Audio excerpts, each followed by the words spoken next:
네, 우리 할렐루야 샬롬 하고 인사합니다. 할렐루야 샬롬 샬롬 샬롬 샬롬 샬롬 샬롬 샬롬. 하나님 사랑합니다. 여러분 주 안에서 사랑합니다. 그래서 오랜만에 인순씨 전쟁 고화죠. 헌혈 가수입니다. 영상 노래 아버지라는 노래를 그걸 부르면서 계속 녹음하는데 에러가 났다고 합니다. 아버지라는 이름을 부를 수가 없어서 그래서 결국은 가사에서 아버지라는 이름을 삭제를 하고 녹음을 했다고 하는 얘기입니다. 근데 그 노래를 부름으로 인해서 아버지에 대한 미움, 아버지에 대한 원망 이런 것들을 다 용서하게 됐다는 그런 간증이 올라와 있어서 오늘 본문 말씀에 접목이 돼서 제가 여러분들에게 거위의 꿈 그 가사 그리고 아버지 가사를 잘 좀 들으시라고 제가 들려드렸습니다. 오늘 보면 제목이 운명을 극복하라. 그 9장 5절에 I am the light of the world. 나는 세상의 빛이다. 예수님이시죠? 예수님을 만나면 장님이 눈에 진흙을 바르고 실로아 목가에 가서 눈을 씻음으로 인하여서 첫 번째로 본 것이 예수님이시겠죠? 예수님을 본 것이 중요한 게 아니라 예수님을 봄으로 만남이 중요하다. 그런 저와 여러분의 구원에 대한 그런 부분입니다. 인순 씨도 그 노래를 부름으로 인하여서 아버지에 대한 미움을 비우고 1984년에 천주교에서 영세를 받고 그 자기와 같은 다문화 국가의 아이들을 위한 학교를 건립하는 강원도에서 아주 그런 귀한 일을 하고 열심히 살아가는 모습이 너무나 운명을 극복하고 살아가는 모습이다. 그런 마음이 들어서 제가 여러분들에게 그 부분을 발췌해서 보여드리고 들려드렸습니다. 기독교 세계관의 영향을 많이 받은 서구권 사람들은 운명에 대한 저항을 많이 합니다. 운명을 극복해야 된다라고 얘기를 하죠. 근데 동양권의 사람들은 어때요? 운명을 받아들이고 수용하는 그러한 일들이 많이 일어납니다. 오늘 본문에도 보면 뉘제입니까? 하고 나오죠? 저 맹인이, 저 시각장애인 저 사람이 과연 본인이 가진 죄인가요? 아니면 부모로부터 물려받은 죄인가요? 제자들이 궁금한 부분을 물어보는 부분이 9장 2절부터 3절에 나타나 있는데 예수께서 대답하시죠? 그들의 죄가 아니라 하나님의 역사를 나타내기 위함이다. 그것은 누구의 죄로 된 것이 아니라 하나님의 섭리라고 대답을 하시죠. 그래서 예수님도 보면은 운명 극복에 대해서 말씀을 하시는 부분이 드러납니다. 동양권 사람들은 이렇게 운명을 수용하고 그래서 우리 기독교는 운명이라는 것은 안 믿어요. 우리는 극복하고 그럼에도 불구하고 아까 그 상처받은 사슴의 모습을 온몸을 9개월 동안 꼼짝을 못하고 사고를 당해가지고 그만 몸을 못 움직이는데 딱 살아있는 게 이래도 내가 살아야 될 것인가 죽음을 생각을 하다가 이래도 내가 살아야 될 것인가를 본인에게 반문을 하면서 딱 살아있는 게 한 가지더라는 거죠. 손가락은 움직일 수가 있었대요. 그래서 화폭에다 그림을 담았는데 천재적인 그런 소질이 발견돼서 천재적인 작가가 탄생되는 순간이었고 그는 마지막 돌아가면서도 그 얘기를 했다고 합니다. 그림을 그리는 순간만은 내가 행복했다. 베토벤 교향곡 5번 여러분들 아시죠? 그게 이름이 부제가 운명교향곡이에요. 근데 그것이 처음에는 그냥 베토벤 교향곡 5번이었어요. 근데 일본에 이 교향곡이 전해짐으로 인해서 거기서 붙여진 이름이 운명교향곡이었다고 합니다. 베토벤이 청각장애를 앓고 비인에 있는 공원을 거닐 때 자기 귓전에 들리는 새소리가 빠바바밤 하잖아요. 거기에서 운명이 자기 귓전을 놓고 한다. 새소리로 이렇게 그 생각을 하면서 귀한 작품을 쓰게 된 것이 바로 이 베토벤 교향곡 5번이라고 합니다. 한 비평가는 운명의 목을 비틀고 운명을 극복한 그러한 그 결단, 그 감행, 그것이 바로 빠바바밤 하고 울리는 시작이었다라는 그런 비평을 하기도 했다고 합니다.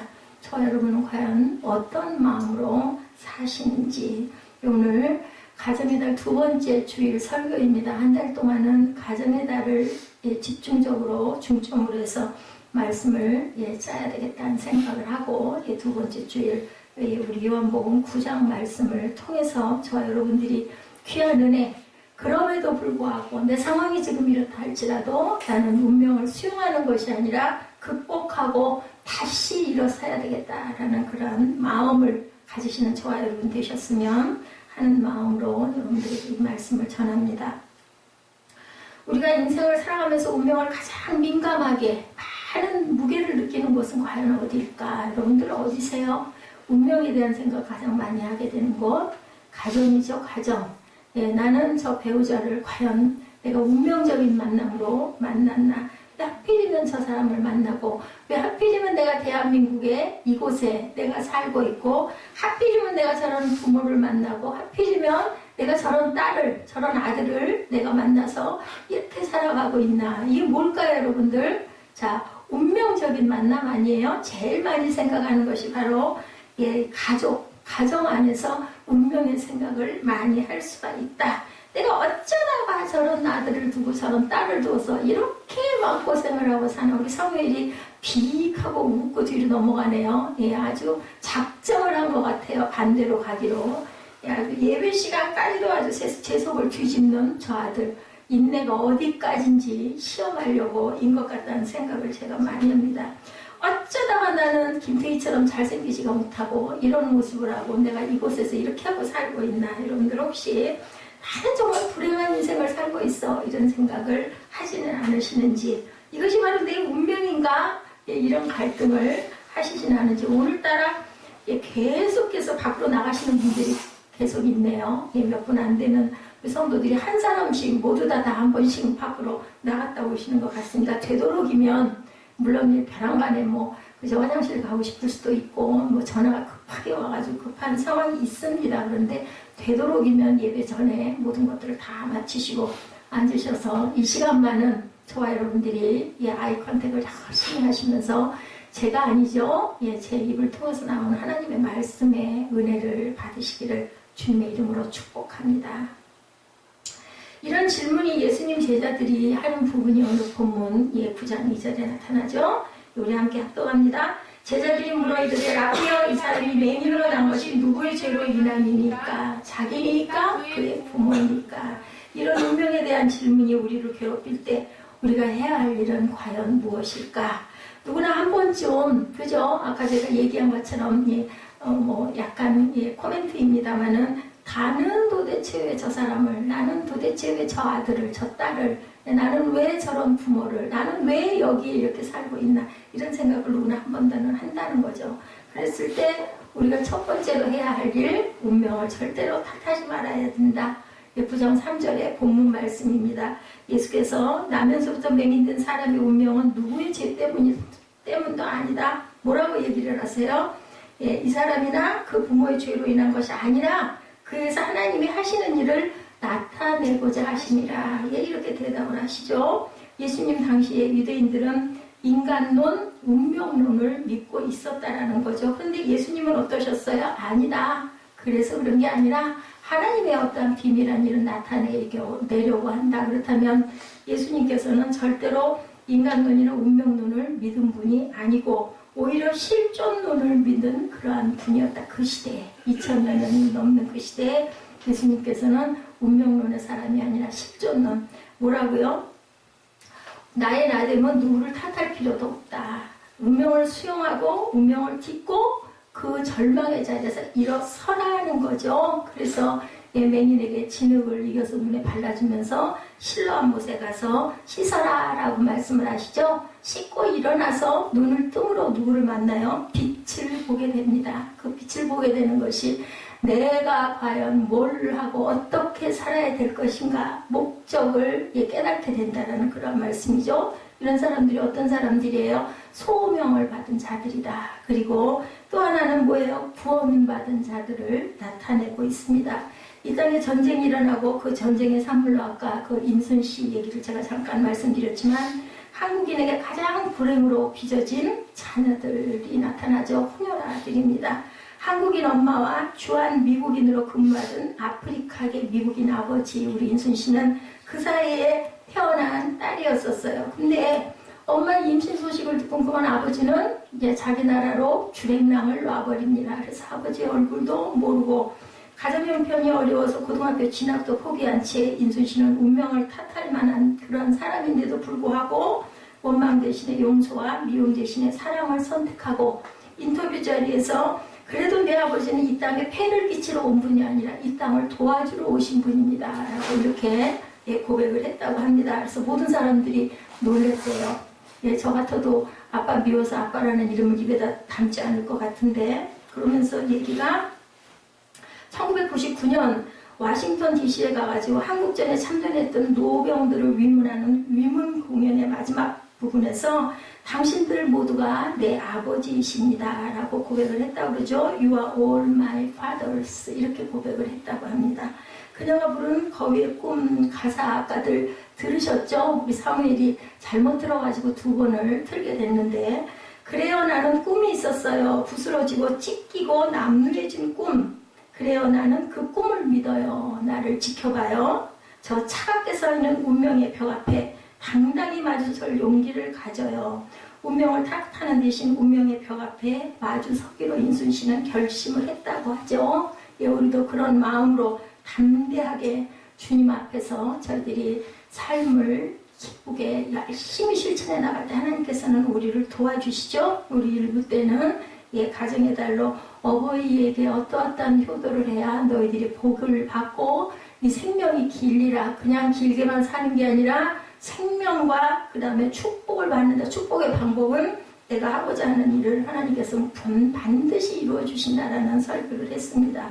이제는 운명을 극복하고 사는 부분, 우리 꿈동이들도 마찬가지고 저와 여러분도 저는 저 제자리에서 여러분은 여러분 자리에서 나는 도대체 왜 이럴까가 아니라 그러할지라도 저는 일어섭니다. 이런 마음을 가지시기 바랍니다. 두 번째로는 운명을 극복하기 위해서 선한 주권을 신뢰할 수 있어야 된다. 우리가 그런 얘기하죠. 억지로 되는 일은 없어. 이 얘기합니다. 하다 할 수 있는 일은 하는데 하다가 도저히 안 되는 것은 이거는 뭐 내 힘으로는 안 되는 거고 어쩔 수 없는 거야. 누가 하세요? 하나님께서 하시죠. 하나님의 선한 주권을 신뢰하시기 바랍니다. 맹인의 운명은 하나님의 선한 계획과 주권 속에 있음을 예수님이 우리 본문에서 3절에서 가르치시죠. 요셉의 생애도 마찬가지죠. 여러분들 요셉 얘기 너무 잘 아시죠. 창세기 45장 5절에서 8절에 나타나 있습니다. 선하신 하나님의 계획과 주권에 대해서 바울도 얘기하죠. 로마서 8장 28절 여러분들 잘 아시는 말씀이죠. 내가 알거니와 하나님의 뜻대로 부르심을 받은 자 그에게는 하나님이 합력하여 선을 이루신다라는 그런 말씀이 있습니다. 뭐를 하는 자 뜻대로 부르심을 받고 우리가 열심히 나아가는 자에게는 하나님께서 합력하여 선을 이루신다. 모든 불행한 운명, 가슴 아픈 상처들도 포함해서 그것까지 싸서 안아서 합력하여 선을 이루신다. 우리가 뭐 어려움 당하고 힘든 일 당했을 때 그건 다 버리고 요 부분만 더 좋은 부분만 내가 너를 붙들어 줄게 안아세요. 그 어려움과 아픔과 상처까지도 내가 다 싸서 합력해서 선이 되게끔 가장 좋은 걸로 내가 주겠다라고 얘기를 하죠.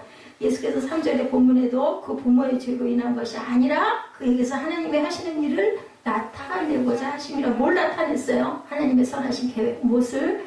그 눈 안 보이는 시각장애인에게 세상을 다시 보게 함으로 변화된 삶을 사는 모습을 보여주셔서 하나님의 영광을 드러내셨다라는 거죠. 하나님의 주권을 나타냈다.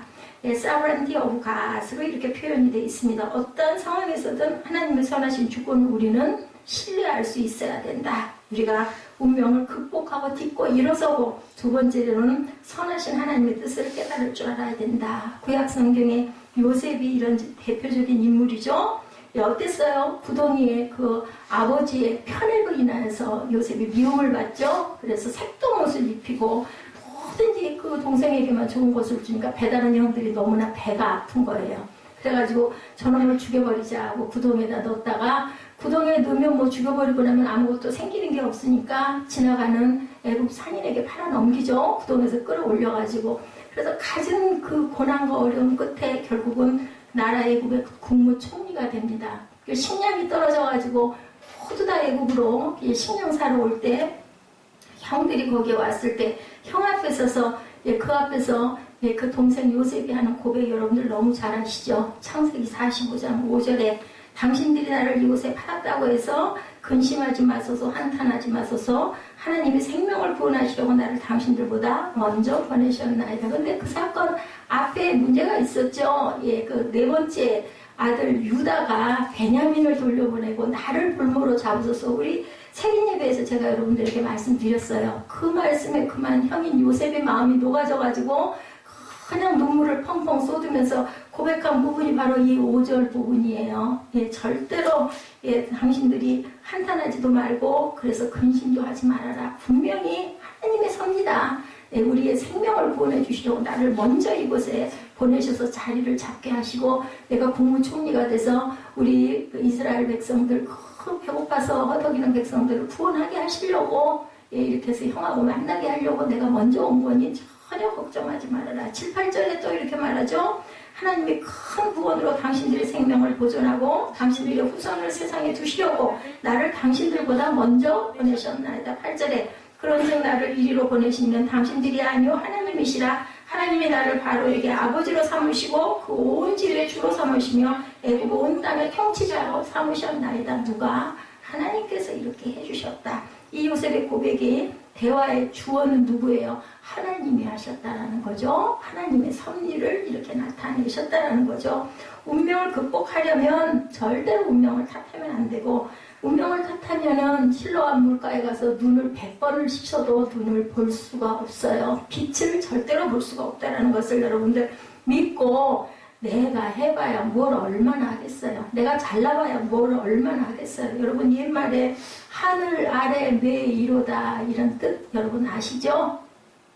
아무리 키가 큰들 뭐 2m 넘는 사람이 있어봐야 몇 명이나 있겠어요. 여러분들 키가 얼마나 되십니까? 저는 키 크다고 날씬하다고 자랑하고 그죠? 그 번쩍거리는 옷들 그 방으로 하나 되는 옷 다 가졌어도 그거 뭐 어쩔 수 없는 거 이렇게 되고 나니까 뭐 맞는 옷이 없어요. 옷이 신을 신발이 없어요. 그렇게 딱 돼버려. 뭐 사람이 할 수 있는 일입니까? 안 돼요. 하늘 아래 진짜 잘났다고 해봤댔자 진짜 지금 생각하면 얼마나 어리석고 얼마나 기가 막힌지 하루에 2시간 이상씩 땀을 뻘뻘 흘리고 그렇게 러닝머신을 해야 그 기가 풀리고 다들 말렸죠. 그렇게 너무 지나치게 운동하면 안 된다고. 뭐 그렇게 해야 운동한 것 같은걸요. 그죠? 에어로빅을 하루에 3타임씩 그냥 뛰고 뭐 그것도 모자라가지고 막 앞장서가지고 그 연습을 그렇게 해대고 결국은 척추에 문제가 온 거죠. 누가 자업자득이에요. 저는 이 부분을 부끄러워서 어디다 말을 할 수가 없습니다. 근데 어때요? 고통은 고통입니다. 그렇다 할지라도 어떡하겠어요. 살려주신 게 감사하죠. 그랬기 때문에 이렇게 깨닫겠죠. 만약에 지금도 아마 그러고 반짝거리고 다닐 수 있으면 제가 이 마음이 들었겠습니까? 절대로 우리는 하나님의 그 선하신 뜻을 알 수가 없어요. 미리 알면 얼마나 좋겠습니까? 제가 이 나이에 이렇게 되리라고 누가 알았겠어요? 절대로 생각을 못했던 일이죠. 하나님이 하신다라는 거죠. 세 번째, 각자의 소명을 발견해야 된다. 때가 아직 낮음에 요한복음 9장 4절이죠. 나를 보내신 이의 일을 우리가 하여야 하리라. 밤이 오리니 이때는 아무도 일할 수 없으리라. 밤이 왔어요. 밤이. 할 수가 없어요. 걸을 수가 없어요. 그 좋은 그 풍경 거닐면서 볼 수가 없는 거죠. 나설 수가 없어요. 이렇게 탁 돼버리는 거죠. 그래도 아까 그 화가가 그 상처받은 사슴 그린 모습처럼 제가 여러분 앞에 서서 이렇게 말씀 전할 때 많은 인원도 아니지만 이렇게 전할 때 이거 준비를 한 40분 정도를 위해서 저는 한 서너 시간을 워낙 그 무딘 사람이다 보니까 준비를 합니다. 묵상도 하고 요절도 찾고. 근데 이 자리에 서서 여러분들에게 전하고 나면 온몸에 아팠던 부분들이 다 그것이 다 깨끗해져요. 너무 정신이 명료해지고 너무 감사가 일어나고 기쁨이 솟습니다. 그 순간만은 그 화가가 누워서 몸도 못 움직이면서 손가락으로 그림 그릴 때만은 나는 정말 행복합니다. 그 말이 정말로 실감있게 다가옵니다. 여러분들 어떨 때 가장 행복하십니까? 그 순간을 잘 잡으시기 바랍니다. 그래서 그 시간을 많이 누리세요. 그죠? 우리는 여행할 때 어때요? 어디 유명한 데 가보자고 그래서 갈 때 준비도 많죠. 가는 과정에 차도 막히죠. 또 비용도 만만치 않게 듭니다. 많은 시간을 소요해서 어딘가 한 군데를 목적을 잡고 갔을 때 어때요? 여러분들 우리 산 정상에 올라갈 때도 마찬가지입니다. 후휴 하는 그 순간 그 찰나 그것 때문에 그곳을 그렇게 힘들게 많은 준비를 해서 오릅니다. 그러면서 그 찰나를 기뻐하고 우리 눈 안에 렌즈에다 담죠. 물론 사진도 좋지만 어느 순간이부터 저는 사진 찍는 거를 포기하게 되더라고요. 아무리 사진을 들여다봐도 이때가 이랬지 그 생각은 나는데 그 순간에 그 영상을 눈으로 봤을 때만한 그런 감동은 아니에요. 그래서 저는 사실은 그런 의미는 차라리 마음밭에 새기자라는 생각을 하고 그때를 떠올리고 생각하는 습관이 언젠가부터 저는 30대 후반부터 그랬던 것 같아요. 그래서 거의 50대가 되도록 저는 늘 가고 싶은데 내가 너무 좋아하는데 항상 갈 수 없잖아요. 그러면 다 앉으면 눈 감고 생각합니다. 내가 갔을 때 그 바다에 출렁거린 그 아름다운 예쁜 그 실록들 이런 것들을 생각하면서 갔을 때 그 느낌과 감동을 되살립니다. 그럼 너무너무 기쁘더라고요. 그렇게 하니까 뭐 안 가도 간 것만큼 그래서 저는 항상 못 가볼 때는 요즘은 또 그것도 없어지고 그건 별로 그렇게 뭐 그냥 절실하게 어딘가 가고 싶고 이런 게 없기 때문에 그런데 불편한 건 뭔가를 좀 사러 움직여야 되는데 어딜 좀 더 바퀴 돌아봐야 되는데 그게 정말 마음대로 안 될 때 그때 안타깝죠 마음에. 근데 어떻게 다 좋겠어요. 소명을 주셨기 때문에 제가 살아있을 수 있다. 각자 소명을 여러분들 자리에서 발견하시기 바랍니다. 본문에서 우리가라는 말이 있죠. 때가 아직 낮음에 나를 보내신 이 일을 우리가 하여야 하리라. 그 일을 우리가 제가 여러분들이 각자의 자리에서 하셔야 된다는 거죠. 하나님께서 그의 소명에 우리를 포함시켰어요. 매니는 실로암 못에 가서 씻으라는 주님의 말씀에 순종함으로 세상에 빛되신 주님을 경험하고 새로운 운명을 갖게 됐다. 이게 중요한 거예요. 눈이 떠진 게 중요한 게 아니라 그럼으로 인하여 자신의 가장 기쁜 것이 발견이 됐다는 것. 가정의 달이죠. 가정에서 경험한 상처로 여러분들 삶이 무겁습니까? 내가 원하지 않았는데 주변의 어떤 것으로 인해서 그저 삶이 무거울 수 있습니다. 운명을 탓하지 말고 선하신 주님의 뜻 안에서 운명을 극복하시기 바랍니다. 예수님은 날 때부터 맹인된 이 사람을 통해서 하나님이 하실 일이 있다고 본문의 3절에 그렇게 말씀하시죠. 그것을 계기로 예수님이 이 땅에 오신 목적, 이유, 그리고 소명을 선포하셨어요. 4절이죠. 때가 아직 낮음에 나를 보내신 이 일을 우리가 하여야 하리라. 밤이 오리니 그때는 아무도 일할 수 없느니라. 밤 되기 전에, 천국 가기 전에, 이 땅에 있을 때 여러분들 소명을 발견하시고 열심히 기뻐하고 즐거워하시면서 사시기 바랍니다. 제가 요즘에 좀 변한 게 있어요. 전에는요 다 요건 요만큼 요렇게 해야 되고 절대로 이러면 안 되고 막 이랬는데 요즘에는 하나님께서는 내가 기쁘고 즐겁고 자유하게 누리기를 더 바라시지 고통스럽게 힘들게 그걸 바라시는 건 아니다라는 생각이 들어서 때로는 요즘에는 참 농땡이를 부릴 때도 많습니다. 그리고 가장 편한 자세로 제가 누워있을 때가 제일 편하거든요. 눌리는 게 없고 이게 무게감이 없으니까.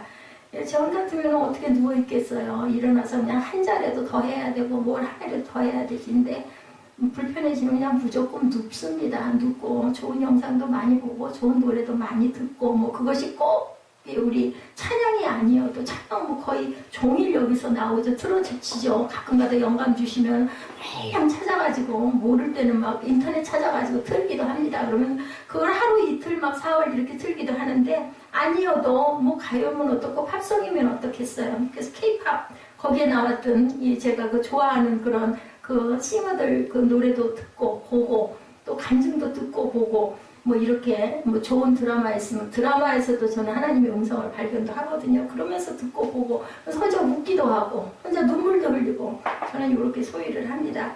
예수님이 이 땅에 오신 목적과 이유와 소명은 저와 여러분 기쁘게 살라고. 근데 어떻게 매일 기쁘겠어요? 매 순간마다 행복하겠어요? 어려움 가운데 어느 순간 그죠? 기쁨이 오고 감사가 오고 마음에 그저 감동이 오고 이런 부분들을 우리가 많이 누리고 많이 즐기시고 아까 우리 아이들에게 얘기했어요. 나 엄마 사랑해요. 나 아빠 사랑해요. 하려면 어떻게 해야 되니? 마음 안에 사랑을 많이 키우고 마음속으로 얘기를 많이 하다 보면 그게 어색하지 않게 엄마 사랑해 뭐 아까 요전에 그래서 에스더가 웃었죠. 안녕 엄마 해가지고 그 소리를 막 흉내를 내면서 웃었는데 마음 안에 어린이가 있기 때문에 아직 덜 자란 아기가 있어요. 보면. 그래서 그의 아이도 아니고 어른도 아닌 것이 저를 많이 힘들게 합니다. 우리가 하여야 하리라 예수님의 소명 속에 우리를 포함하셨다는 걸 절대 잊지 마시기 바랍니다. 다섯 번째로 내가 세상에 있는 동안은 세상의 빛이라고 말씀하세요. 저와 여러분이 예수님이 빛이시잖아요. 근데 그 빛을 받은 저와 여러분도 세상의 빛이어요. 그리고 빛이 되셔야 합니다. 그러니까 우리가 해야 되고 우리가 빛이 되어야 된다는 뜻으로 본문 5절이 해석이 되죠. 이것이 바로 저와 여러분의 소명이다. 시각장애인에게 예수님은 진흙을 그의 눈에 바르시고 실로암 목가에 가서 씻어라 이렇게 말씀을 하시죠. 눈 뜨고 발견한 가장 큰 일은 아까 얘기한 것처럼 빛을 본 거, 예수님을 본 거, 그리고 그것은 바로 소명을 발견한 것. 내가 해야 할 가장 기쁜 일, 내가 해야 할 가장 중요한 일, 목적을. 그것이 그렇게 기쁘지만은 않더라도 그걸 하고 나서 아까 어떤 그 아이가 얘기하죠? 그 소리 하고 나니까 너무 기뻐요. 사랑이라는 얘기를 하고 나니까 사랑한다라는 얘기하고 나니까 너무 기뻐요. 그런 것들을 발견하는 순간이 바로 이 눈 시각장애인이 눈 떴을 때 첫 번째 발견한 소명이라는 거. 25절이죠. 대답하되 그가 죄인인지 내가 알지 못하나 한 가지 아는 것은 내가 맹인으로 있다가 지금 보는 그것이니라. 이 사람이 간증이에요. 본문 9장 25절에 이렇게 말씀을 합니다. 많은 바리새인들이나 사람들이 막 이 사람을 회유하죠. 아니라고 하려고. 네가 진짜 눈이 안 보였었어? 진짜 그렇게 해서 진흙 이겨서 가서 바르고 뜨니까 진짜 보였어? 뭘 어떻게 한 게 아니야? 의심 많은 사람들이 예수님을 죽이고 싶으니까 아주 갖은 강은 이설로 대답하라고 막 종주목을 댔겠죠. 그랬을 때 이 사람이 의연하게 대답하죠. 그가 죄인인지 나는 알지 못한다. 다만 내가 맹인이었다가 지금 보는 그것이니라. 그거면 된 거 아닙니까? 이게 바로 소명입니다. 이 사람은 이제부터는 어떤 사람이 됐어요? 우물가의 여인처럼 전도자가 됐죠. 확 와서 보라 하고 사람들에게 얘기해. 그럴 수밖에 없죠. 여러분들 눈이 안 보이다가 눈이 보이면 어떻게 되겠어요? 하라고 해서 하겠어요? 하지 말라고 해도 하겠죠? 나는 보게 됐다. 그 사람이 죄인인지 뭔지 나는 몰라. 근데 나는 눈은 안 봤는데 못 봤는데 나 가서 그렇게 하고 나니까 진짜 눈이 보였다. 그분 때문에 나는 보게 되었고 그건 사실이다. 소명의 삶을 살기 시작하는 순간부터입니다. 근데 그거를 받아들이고 감사하고 고마워하니까 그 눈뜨임을 기뻐하는 거지. 만약에 그렇지 않다면 무슨 그 입술에 고백이 나오겠습니까? 이게 뭐냐? 여러분들 순종하시기 바랍니다. 순종함이 아까 세빈 예배 때도 우리 꿈동이들한테도 얘기했지만 무조건 부모님 말씀에 순종했을 때 니게 복이야. 그거 반발하고 나가봤댔죠? 절대로 잘 될 일이 없어. 제가 그 얘기를 했습니다. 하나님께 우리는 저와 여러분은 순종하셔야 된다. 그랬을 때 우리의 삶이 열린다. 설령 내가 도대체 받아들이고 싶지 않은 이게 도대체 운명인지 뭔지는 모르지만 나 이거 벗어버리고 싶다 이더라도 하나님의 뜻이 분명히 있으실 거니까 그것을 그냥 순종하고 나아가실 때 하나님이 저도 여러분도 알지 못하는 대단한 축복으로 이끌어 주신다는 것을 믿고 가시기 바랍니다. 하나님의 말씀에 귀를 기울이고 그 말씀 안에 순종하는 사람 앞에는 뭐가 보여요? 빛이 보입니다. 빛이 보이면 뭐가 보일까요? 길이 보여요. 깜깜한 밤에 여러분들 산지 사방이 분간이 되시던가요? 빛이 보이면, 등불이 켜지면, 그죠? 라이트가 비치면 우리가 갈 길이 보이지 않습니까? 이렇게 길이 보인다는 것. 가장 중요한 기적은 그에게 소명의 새로운 삶이 열렸다는 것이 중요하다. 내게 찾아온 운명 같은 불행 앞에서 절망하면 실로함의 기적은 없다라는 것. 여러분들 모세 이야기 정확하게 잘 모르시죠? 그 성경에 적혀 있는 대로만 보니까 모세가 그죠? 홍해바다 앞에서 와이고 앞에는 바다가 넘실거리고 뒤에는 애국 군대가 말 타고 쫓아오고 어떻게 했을 때 모세가 탁 지팡이 내미니까 길이 쫙 열렸잖아요? 아니에요. 뒷얘기 후리 얘기합니다. 모세는 그냥 집어 밀어버렸대요. 어떡할 거야? 너 여기까지 끌고 와가지고 이제 앞에는 바다야 뒤에는 네가 먼저 죽어 인 거예요. 그랬을 때 발을 디드니까 요단강도 그랬죠? 길이 쫙 열린 거예요. 그걸 이제 각색을 해가지고 지팡이를 쫙 댔더니 그렇게 됐다. 물론 모세가 지팡이 들고 있기는 했어요. 뒤에서 밀친 거예요. 다 하라고. 저와 여러분 이렇게 연약한 사람들이에요. 뭐 모세는 대단했을 것 같지만 사실은 그렇게 되기까지 그죠? 얼마나 많은 마음의 갈등과 고통과 번민과 그죠? 갈팡질팡 우왕좌왕 물결이 출렁거리듯 그죠? 밤바다에서 엄청 많았다라는 거죠. 멕시코 사람이에요. 아까 그저 상처난 사슴 프리다 칼로 소아마비 여성이 원래 소아마비인데 집안이 굉장히 잘 사는 집에 태어난 딸이었습니다. 아주 재능이 굉장히 많았다고 그래요. 그러니까 그림도 그렇게 잘 그렸던 것 같습니다. 어려서부터 소아마비를 앓은 여성이었는데 절망하지 않고 열심히 공부해서 15세에 멕시코 최고의 국립대학에 입학을 합니다. 15살에. 어느 날 하교길에 이 프리다 칼로가 탔던 버스가 전차와 충돌을 해버리는 거예요. 자신의 몸에 강철통이 몸을 아주 그냥 관통을 해버렸어요. 그 온몸이 산산조각이 날 만큼 큰 사고가 일어납니다. 근데 정말 기가 막힌 거 죽지는 않은 거죠. 몸은 절대로 꼼짝을 할 수가 움직일 수가 없는 그런 상황. 그랬을 때 죽고자 했겠죠. 얼마나 죽고 싶었겠습니까? 뭐 말로 할 수 없었겠죠. 저는 이렇게 짧은 설교로 여러분에게 대신하지만 뭐 그때 그 심정, 그때 그 아픈 고통은 뭐 이루 말할 수가 없죠. 그 전에 그 이선희 자매 이대 다니던 학생 그 화상 그 뭐 수십 번 성형했다고 그러죠. 얼마나 아팠겠습니까? 말로 이루 말로 표현할 수 없었을 거예요. 그랬을 때 그가 아직도 내가 할 일이 내가 살아있을 이유가 있겠느냐라고 통곡을 했다고 합니다. 운명에 그러면서도 저항하고 싶었던 거죠. 아직도 내가 할 일이 있을까를 고민하다가 그 살아있는 손가락을 물려서 마지막으로 그린 그림이 아까 여러분들이 보신 상처받은 사슴, 상처 입은 사슴입니다.